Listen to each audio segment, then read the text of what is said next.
Joel Embiid is the most overrated superstar in NBA history. And in today's video, you and I are going to be watching his 70-point career high performance from last season to see exactly why he's so overrated. Because I want to look at his quote-unquote great plays to see how he's scoring and to really expose that, quite frankly, there's not a lot going on here and that we should have seen this coming years ago. Now, with that being said, if you enjoy this content, subscribe to the page. And with no further ado, let's dive in. All right, so Joel is at the free throw line. City of brotherly love. Well, they have no love for you now. Let's just say that. Okay, free throws. Fantastic. Free throw to start the game. We're going to do another free throw here. Take forever. Beautiful. Okay, we're shooting more free throws. Fantastic. Okay, 3 points from free throws so far. Easiest shot in the game. Congratulations, you hit it. Let's see what happens here. So Wembanyama is just playing off of him. Why? Don't know. Because honestly, I'd be playing tight. I would play tight here because look at these handles. There's nothing here. Oh, Joel Embiid can handle the ball. He's so good at handling the ball. No, he's not. He's not good at handling the ball. He floats it with the same sort of precision as an elite level varsity player. He's not that good at dribbling the basketball. Look at this. Same thing. Why are you not playing up tighter on him? He's not going to blow by you. He's not fast anymore. He's not quick anymore. His knees will buckle. Play up on him. And force him to dribble the ball. Force him to make a perimeter move on you. I guarantee you he can't. I guarantee you all of his jumpers this game come from wide open jumpers. That play is Wembanyama allowing him to be too physical. And in fact, let's see. So he just pushes him. Okay, so he just pushes him out of the way. He just shoves him. That's just terrible defense. That's not Embiid getting good position. That's just terrible defense. Hooks his arm. Never mind. Okay, so he hooks his arm. Fantastic. So he hooks his arm to get open. And then there's no foul there at all. That's a completely self-generated contact. That's no foul. That's a clean play. But of course he gets to the free throw line because for some reason we have to baby the 325-pound, 7'2" center. Bricks a layup like Angel Reese. Somehow gets the other one because everybody gives up. Okay, fantastic. I'm really impressed so far. Okay, let's see this. Okay, he's dribbling the ball like a middle schooler. That's a carry. Same thing. Why are you backing up? The paint is clogged. He can't blow by you and he can't run into you because then it's a foul. Why are you backing up and giving him wide open jumpers? This is the thing about Joel Embiid is that he gets these wide open jumpers in the regular season, but in the postseason, guess what happens?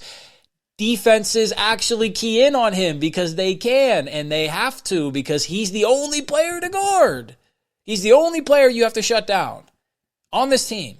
Paul George is injured, but even if he was healthy, you don't have to shut him down. He'll shut himself down in enough games to the point where you'll win the series. Tyrese Maxey, you got to key on him a little bit, but if you look at the way Tyrese plays, it's mostly off of Joel Embiid. So if you shut down Embiid, you're going to take away a lot of Maxey's game too. And I personally love Maxey, but he works a lot off of dribble handoffs. He is the 76ers Murray, only better.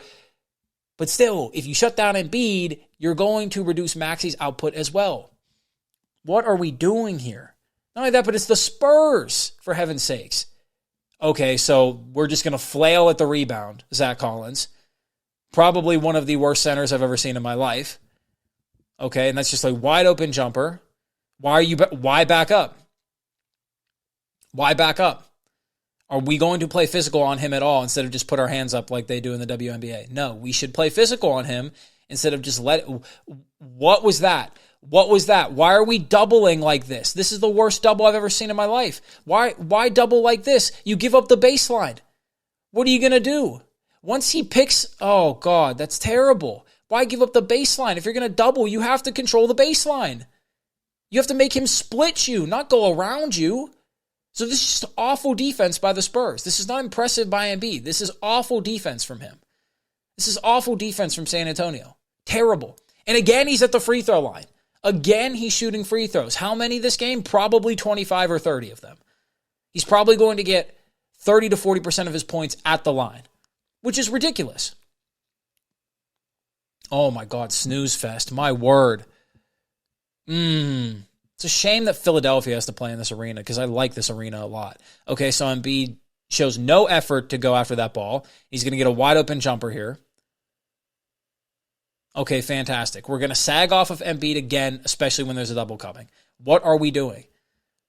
Why are we letting him get rhythm jumpers? Why is Sokan the only one down low? That was a ridiculous shot that somehow goes in, too. And we're getting a wide open jumper. We're getting a wide open mid-range jumper. What is there impressing me here? What is there impressing me here? Absolutely nothing. Okay, that's just an offensive foul. That's just an offensive foul.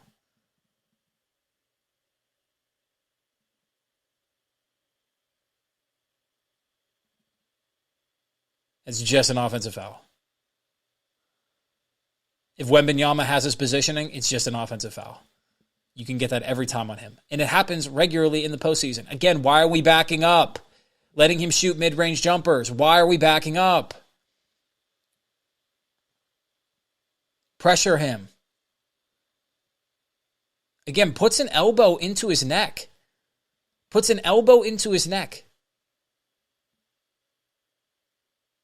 Puts an elbow into his neck. Hooks the defender's arm. Again. This is not legal contact down low. And again, he's at the free throw line for some reason. Again, he's at the free throw line for some reason. Why? How? Hooks the defender's arm yet again. Bricks a layup, even though he's the only... Bricks 2 layups, even though he's the only big person down there. Bricks 2 layups. Brick. Trying to exaggerate contact from who? Players that are literally a third of your size. Wide open mid-range jumper again. Because we're going to sag off that jab. He can't even rip through. It's an illegal rip through if he does. Now, of course, they never call it, but it's an illegal rip through. Not only that, but what's he going to do off the rip through? Wide open mid-range jumper again. Okay, or we're just not going to guard him. Fair enough. We're not going to guard the only player on the floor that's worth paying attention to. Fair enough. Okay, Zach Collins is just the worst center in NBA history. Not impressed at all.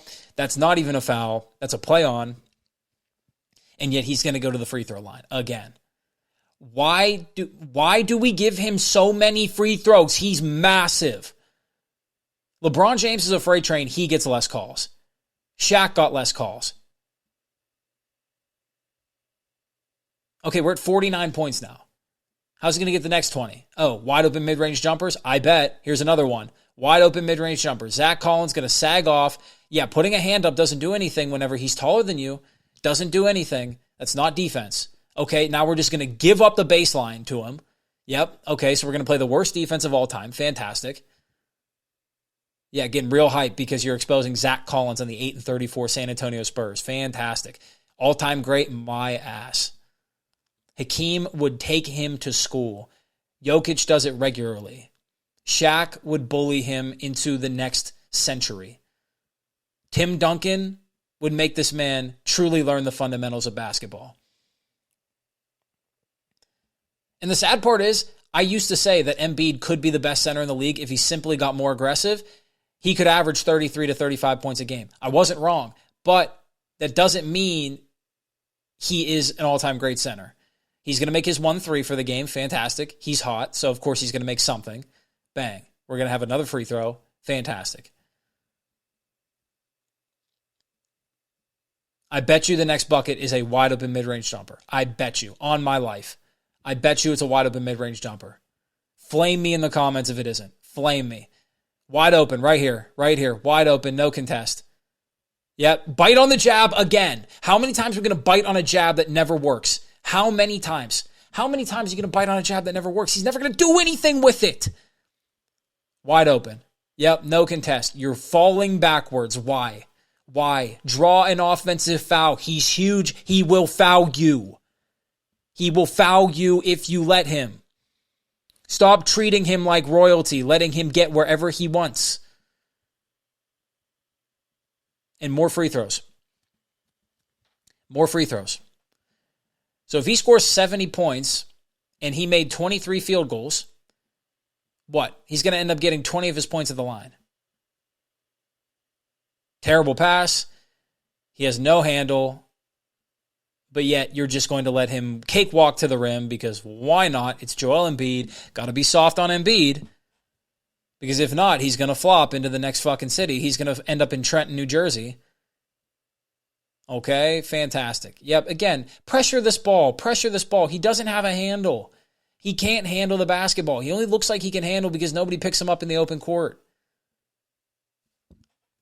Yeah, all this was a display of how bad the Spurs defense is and how Joel Embiid's game is so easy to stop in the postseason. What is it every single time? Jab, pull-up jumper.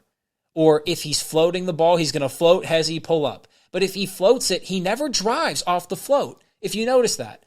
Every time Joel Embiid floats the ball, he never drives. Anytime Joel Embiid jabs, he never drives. So sit on it. Sit on it. Pressure him. Make him do something different. Oh, wait, that's what the Celtics do every single time. They know that every time he float hezzies, he doesn't actually hezzy go to the rim. He always shoots. They know that any time he rips through the middle, he's going to shoot. So if you just send a quick double, he's going to make a bad pass, and then all of a sudden, turnover going the other way, run out three-pointer, game's going to get broken loose. Anytime he jabs, he never drives. He always shoots. So sit on it, pressure him, make him do something different. The best teams in the league do. His game is so easy to figure out that you can stop him very easily. All you have to do is push him out to the mid-range. Don't allow him to get positioned like Zach Collins so easily does because he's the worst center in the league, perhaps the worst center I've ever seen. As long as Joel Embiid catches it outside of the paint and you pressure him, he's not going to score.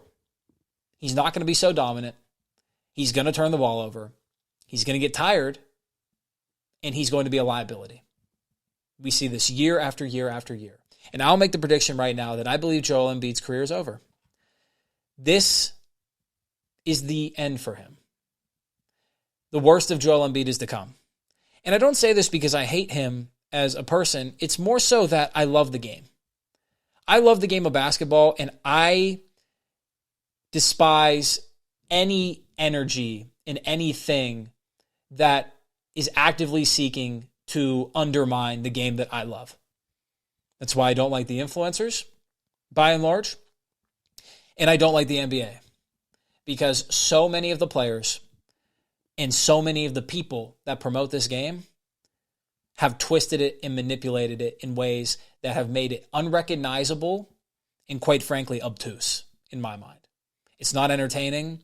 There's no craftsmanship. There's no love for the game. There's no appreciation for the lessons it can teach you. There's nothing in it anymore. It has been ripped apart. It has been completely decimated. And that's why, to be quite frank, if Joel Embiid were to get run out of the city of Philadelphia, if he were to never have a great season again, if he were to never make a conference finals, if his career were to end, I think that would be the basketball gods' way of saying, you know what? You can have all the physical gifts. You can be as big, as strong as you want. But if you don't treat the game with respect, if you don't treat the fans with respect, if you don't treat life with respect, if you think you're above the fray, you will be humbled. And I think we've learned that in every religious text. I think we've learned that in every wise teaching. I don't think Joel Embiid is going to be immune to that. And quite frankly, he gets what he deserves. I don't want to see it happen to anybody. But if it happens, there's clear reasons why. And I think more so you and I should learn from that and realize that I believe he's an overrated player and that you can't cheat your way through life and expect no repercussions. You can't disrespect people and disrespect the thing you do and expect no repercussions. It doesn't work that way. So that being said, let me know what you think in the comments. Do you think Joel Embiid is as overrated as I believe he is? Do you think his career is over? Let me know. That being said, this is the New Da Vinci. I'll see you in the next video. Much love, peace. Have a blessed day.